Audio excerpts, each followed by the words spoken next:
fucking sold me out. Somebody said Kendrick outsold Drake. Well, first of all, I'm gonna tell you how this shit goes. Number one, none of these records are served to radio, right?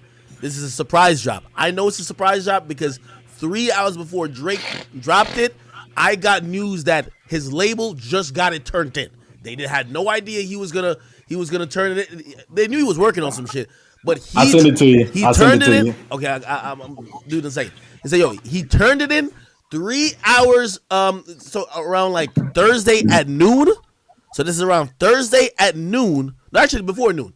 It was Thursday morning. He turned it in Thursday morning, and he told the label I wanted to drop Thursday night, which is Friday morning, right? And a lot of people didn't know. That's why you see random artists like, oh, I'm pushing their shit back because they didn't know either. Once a Drake album goes in, within a release date locked, they're going to tell everybody else, unless you're not trying to get no attention, move your date, okay? That's why you see a lot of action that day.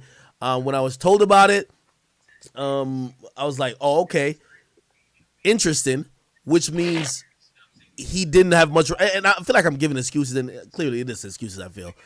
But propaganda. I don't even think that's the main reason why his shit's not going to sell.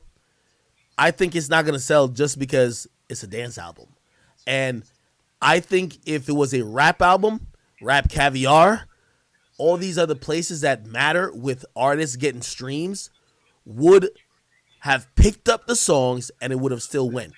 But this is what happens when Drake makes non-hip hop music. To be honest, I'm going to show you something on Spotify right now. And again, this is, you can say it's excuses or whatever, but I want to give y'all context to, if y'all are wondering why didn't he sell, I want to show you how much playlist and things of the sort matter. Okay? Everybody can just watch this on my screen. Here we go. Hopefully it will show. Is it true that Kendrick didn't have physical copies? Yeah, but nobody gets physical copies these days. Drake ain't. There was no physical. Well, how much physical copies did he sell on his last record? The last time he dropped was 2018. So back then you had it wasn't 20. It was 2017. And back then you had the finesse where you could bundle physical copies with actual items. Travis Scott did it. A bunch of people did it. That shit's a dub now. Nobody's dropping physical copies except Taylor Swift or somebody like MGK. When you're white or you're outside the genre, vinyls sell better. Not only vinyls sell better, like shit. Or you're like some, I don't want to call them weird, but like BTS, 95% of their sales was physicals. They're not streamed heavy. I'm not gonna lie, vinyls do sell better. Artists that do drop vinyls, it's because they know it's gonna sell. Well, a lot of artists don't drop vinyls when the album first releases. They'll drop the vinyls later as a special edition.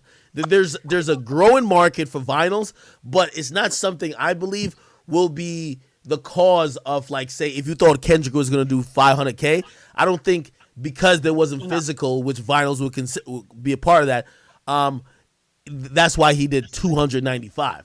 I think, honestly, we were hoping for some mainstream songs that was going to catch.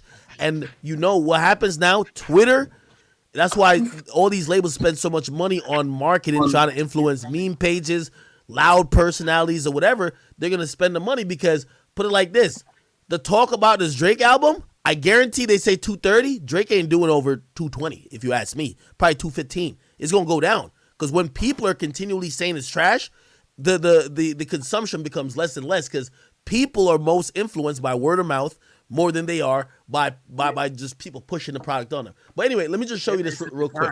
So if y'all look on the screen, it's in Spotify, right? Let me just make it a little bit small over here. My bad. I want y'all to see the whole screen. Okay. And I want to show you how much playlists affect an album. So this is the album he just dropped. Honestly, never mind. Let me tell you how it usually goes. When people want to check out something, especially a new album, usually even if it's an intro track, the intro track gets a lot of plays because people are just playing it from one to whatever, right? If you look at this Drake album, the most played song, which by the way usually is the least played song on most albums, is the one at the end, which is a rap song. It has 11 million plays. Everything else, well, I mean, Falling Back does have 11 million as well, but the intro 6 million. Everything else is around 6 to 7. Some 8, some 4, some 3. Okay, basically the rap song. By the way, he dropped the video for Falling Back, didn't he?